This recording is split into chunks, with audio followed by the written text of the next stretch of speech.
तो आम आदमी पार्टी मेधा पाटकर और मीरा सान्याल दोनों को साथ में लेकर एक तरफ इकोनॉमिक जस्टिस की भी बात करेगी और दूसरी तरफ समाज में उद्योजकता को बढ़ावा देने वाले अर्थनीति की भी बात करेगी। ये दोनों साथ चल सकते हैं।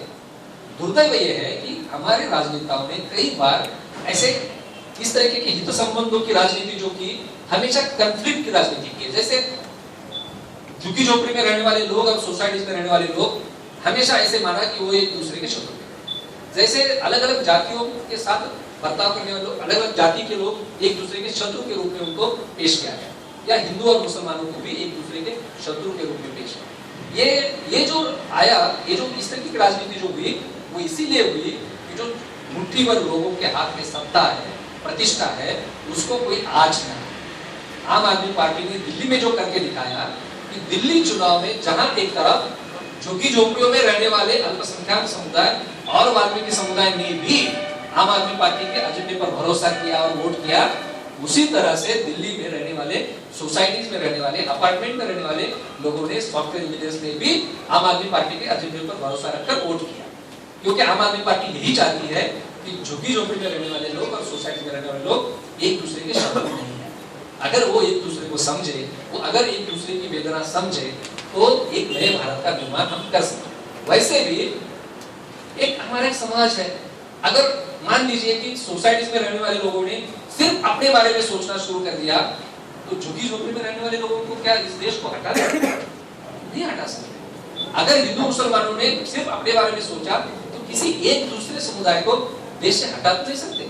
अगर नया देश बनाना है, अगर नया समाज बनाना है, तो यही लोग हैं। सबको साथ लेकर, सबको साथ चलते हुए एक नया समाज हमको बनाना पड़ेगा। उसके लिए एक दूसरे का दुख दर्द समझना पड़ेगा। इसीलिए मैं जब सोसाइटी में जाता हूँ तो यही बात करता हूँ कि मैं पुणे की पाटिल एस्टेट नाम की झोपड़पट्टी में जाऊंगा, जनवारी झोपड़पट्टी में जाऊंगा, राइस प्लॉट में जाऊंगा, वहां कुछ अलग बात करूंगा, और हिंजेवाड़ी में आके कुछ अलग बात करूंगा वोट बैंक की राजनीति को। ये तो होने वाला नहीं है आम आदमी पार्टी को।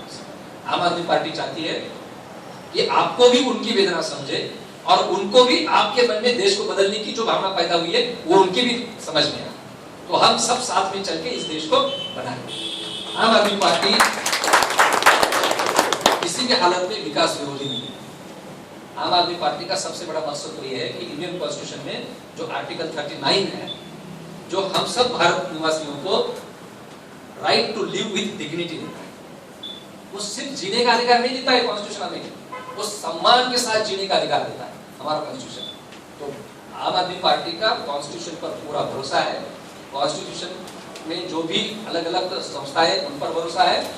सिर्फ परेशानी इतनी है कि कॉन्स्टिट्यूशन को ताक पर रखकर ही सब काम काज चल रहा है। कई बार लोग हमें पूछते हैं कि आप रास्ते पर आंदोलन करते हो और पार्लियामेंट की सार्वभौमता को मानते नहीं हो।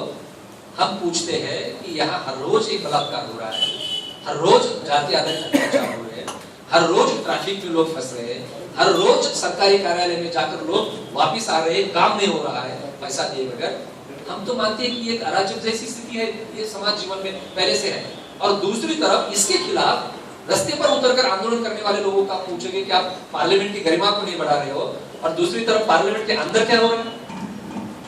पार्लियामेंट के अंदर जो हो रहा है, क्या वो पार्लियामेंट की गरिमा को बढ़ा रहा है? हम तो यही चाहते हैं कि यहाँ से आंदोलन करके हम पार्लियामेंट की गरिमा को बढ़ाएं। पार्लियामेंट को सवाल पूछने के लिए लोग पैसा लेते हैं और वो बंडल, नोटों के बंडल पार्लियामेंट में ही दिखा देते हैं, एक दूसरे को थप्पड़ मारते हैं, मार्शल को थप्पड़ मारते हैं, मिर्ची फूट फेंकते हैं। ये पार्लियामेंट की गरिमा बढ़ाने का काम है। पार्लियामेंट की गरिमा तो हम लोग बढ़ा रहे हैं बाहर से कि भाई कॉन्स्टिट्यूशन की बात जरा समझो, कॉन्स्टिट्यूशन को समझ के काम। तो बहुत समय तो है नहीं, आने वाले चुनाव में हम लोग क्या करेंगे।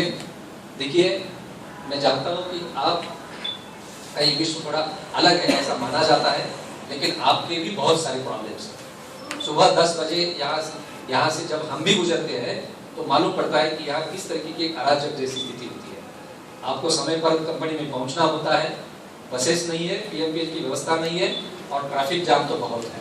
तो कैसे पहुँचेंगे समय पर? ट्रैफिक जाम है, रोड्स ठीक नहीं है, इंफ्रास्ट्रक्चर नहीं है। इस सब चीज़ों की चर्चा करनी पड़े। मेंबर ऑफ पार्लियामेंट का रोल इसमें क्या होता है? जवाहरलाल नेहरू नागरिक पुनर्निर्माण योजना की तरफ से बहुत सारा पैसा शहरों को दिया जा रहा है। और उसके माध्यम से शहरों का इंफ्रास्ट्रक्चर अच्छा हो, ये अपेक्षा है। लेकिन ये सब पैसा पानी में जा रहा है। बीआरटी को बांध रहे हैं, फिर तोड़ रहे हैं, सीमेंट के रोड बना रहे हैं, फिर तोड़ रहे हैं, पीएमपीएल को बसेस नहीं दे रहे हैं, पीएमपीएल के रूट्स का रैशनलाइजेशन नहीं कर रहे हैं। पीएमपीएल की जो भी बसेस है उनके लिए उनको ठीक तरीके से रखने के लिए जो पार्ट्स चाहिए वो पार्ट्स नहीं है, ये बहुत सारे डिपो मैनेजर के पास, ये नहीं कर रहे हैं। और दूसरी तरफ 4 एफएसआई देने वाली मेट्रो की बात कर रहे हैं। वो मेट्रो का बजट कहां से आएगा पता नहीं, 10 साल में मेट्रो होगी कि नहीं किसी को पता नहीं, उसके बारे में जनता को पूछा है किसी को पता नहीं। मतलब जो हाथ में है, हम मेट्रो के खिलाफ नहीं है, लेकिन सिर्फ मेट्रो को कुछ सवाल हम पूछ रहे हैं कि 4 एफएसआई के बाद इस शहर के अर्बनाइजेशन के बाद नागरिक सुविधाओं पर कितना तनाव आएगा, उसके बारे में क्या सोचा है? ये जो बजट है मेट्रो का वो कहां से आएगा, और वो नहीं आता है तो कितने साल में पूरा होगा? ये सब जनता के पास बैठ के मेट्रो का प्लानिंग होना चाहिए। लेकिन जो आज हाथ में है कि पीएमपीएल को अगर सफिशिएंट बसेस दे, स्पेयर पार्ट्स रखे डिपो में ताकि बसेस अच्छे कंडीशन में रहे, और जो रूट्स है उसका रैशनलाइजेशन हो, तो आप जैसे लोगों की बहुत सारी सुविधाएं हल हो सकती है। तो मेंबर ऑफ पार्लियामेंट को वैसे भी म्युनिसिपैलिटी की ओर से या स्टेट गवर्नमेंट की ओर से जो योजनाएं चलती है उसमें सिर्फ कोऑर्डिनेशन का अधिकार है। Decision role member of parliament को नहीं होता है। जवाहरलाल नेहरू नागरिक पुनर्निर्माण योजना के चलते जो पैसा आता है उसमें थोड़ा बहुत रोल एमपी को है, लाने के लिए भी है, खर्चे के लिए भी है। बाकी जो सब गार्बेज मैनेजमेंट है, ट्रैफिक मैनेजमेंट है, लेकिन अगर एक प्रभावी मेंबर ऑफ पार्लियामेंट अगर है तो वो ये सभी एजेंसीज को एक साथ बिठा के कोऑर्डिनेशन का रोल बिल्कुल कर सकता है। आज आम आदमी पार्टी की ओर से हम ये सोच रहे हैं, जो हमारा संकल्प पत्र आएगा तो एक संकल्प पत्र में 2 हिस्से रहेंगे। एक हिस्सा होगा आम आदमी पार्टी पुणे और पिंपरी चिंचवड क्या है। तो आम आदमी पार्टी पुणे और पिंपरी चिंचवड निश्चित रूप से पुणे शहर के अंदर, पिंपरी चिंचवड शहर के अंदर गार्बेज मैनेजमेंट, ट्रैफिक मैनेजमेंट, नदी सुधार योजना, इन सब विषयों पर आगे चलकर पुणे निवासियों के साथ काम करेंगे। वो एक हमारा संकल्प पत्र होगा, हम आपके साथ होंगे। लेकिन मेंबर ऑफ पार्लियामेंट का सही रोल क्या होता है? मेंबर ऑफ राजनीति में देखो इतने हमारे राजनीति गिरी है कि एक पार्षद, विधायक और मेंबर ऑफ पार्लियामेंट तीनों के जो अलग अलग रोल है वो भी हम भूलते हैं। तो मेरा वो आखिरी मुद्दा रखकर मैं समाप्त करूंगा कि मेंबर ऑफ पार्लियामेंट का रोल होता है कि संसद में जनता के हित के सवालों के ऊपर जब चर्चा होगी तो अपने अनुभव के आधार पर, अपने आकलन के आधार पर उस चर्चा में एक सघन योगदान देना, ताकि जो योजनाएं बनेगी, ताकि जो कानून बनेगा वो सही में जनता के हित में बने। इसीलिए मैंने जो पहले खूबी आपको बताई मेरी, मैं पिछले 25 साल लगभग सभी समस्याओं के बारे में मैं पढ़ रहा हूँ, नौजवानों को पढ़ा रहा हूँ, संवाद कर रहा हूँ किसानों के साथ। तो निश्चित रूप से हम दोनों भी आपको एक गारंटी देंगे कि as a member of parliament, Aam Aadmi party के मेंबर ऑफ पार्लियामेंट के नाते संसद का 1 मिनट भी हमारी वजह से बर्बाद नहीं होगा। बिल्कुल बर्बाद नहीं होगा। हम यही चाहेंगे कि वहां का हर मिनट जनता के सवालों के लिए सघन चर्चा के बाद सही नीतियां बनाने के लिए ही इस्तेमाल हो। ये हमारी पहली गारंटी है आपसे। दूसरी हमारी गारंटी ये है कि जो भी काम करेंगे हर साल, वैसे तो हर 2-3 महीने के बाद हर विधानसभा चुनाव क्षेत्र में बिल्कुल जनता के सामने आकर रखेंगे कि भाई ये काम हमने किया है और आगे चलकर जो भी करना है उसके लिए आपकी राय हम लेना चाहते हैं। दोनों पूर्णकालिक कार्यकर्ता है और बिल्कुल मैं आपको ये आश्वस्त करना चाहूंगा, आश्वासन शब्द बहुत गलत हुआ इसलिए आश्वस्त करना चाहूंगा कि हम हर साल जो भी हमारे आज प्रॉपर्टी है, मेरे पास तो एक छोटा फ्लैट है जो बीबी ने खरीदा है और अभी पता है गांव से 1 एकड़ जमीन वो वही है, मुझे पता भी नहीं, लेकिन उसमें अगर मान लीजिए कि साल भर में बढ़ोतरी होती है तो वो बढ़ोतरी किस तरह से हुई, किस सोर्स से हुई, हर साल आपके सामने वो ब्यौरा हम रखेंगे बिल्कुल।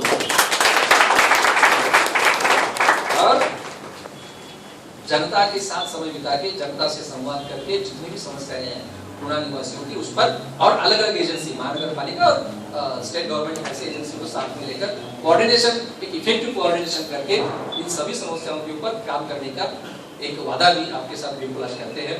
एक आने वाले चुनाव में विषम लड़ाई है, दोनों प्रमुख पार्टियों के उम्मीदवार अभी तक तय नहीं हुए हैं, लेकिन उनको पूरा भरोसा है कि आखिरी दिन में अगर उम्मीदवार तय होते हैं, एक राक्षसी तरीके से 15 दिन में वो खड़े करेंगे, कई करोड़ रुपए खर्च करेंगे। अगर कोई संस्था चालक मैदान में आता है तो उसकी संस्था के हजारों लोग जो भाड़े पर लिए हुए होंगे वो भी मैदान में आएंगे। हमारी और उनकी लड़ाई बहुत विषम लड़ाई है। हमारे पास पैसा नहीं है, लेकिन हमारे पास कार्यकर्ता है, और वो जो कार्यकर्ता है उनके आधार पर पिछले लगभग 3 हफ्ते से पूना शहर के हर चुनाव क्षेत्र में, पिंपरी चिंचवड़ के हर चुनाव क्षेत्र में कार्यकर्ता जा रहे हैं, झुग्गी झोपड़ी में जाकर बात कर रहे हैं, पैम्पलेट बांट रहे हैं।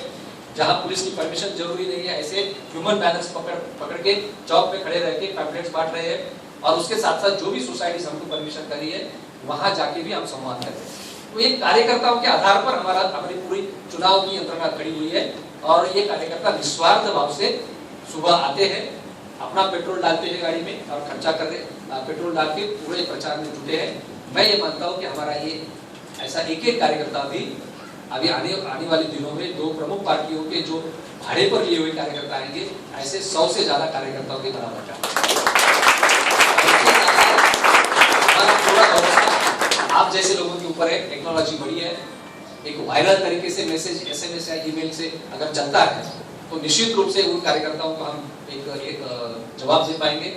अगर आपको आम आदमी पार्टी की राह सही नजर आती है, हमने जो एक विश्वसनीयता कैसे प्रामाणिक के साथ बात आपके सामने रखी है, उस पर भरोसा आता है, तो आम आदमी पार्टी के लिए आने वाले 1 महीने में 32 दिन रहे हैं, तो आप बिल्कुल आम आदमी पार्टी के लिए जितना समय दे पाओगे दे दीजिए।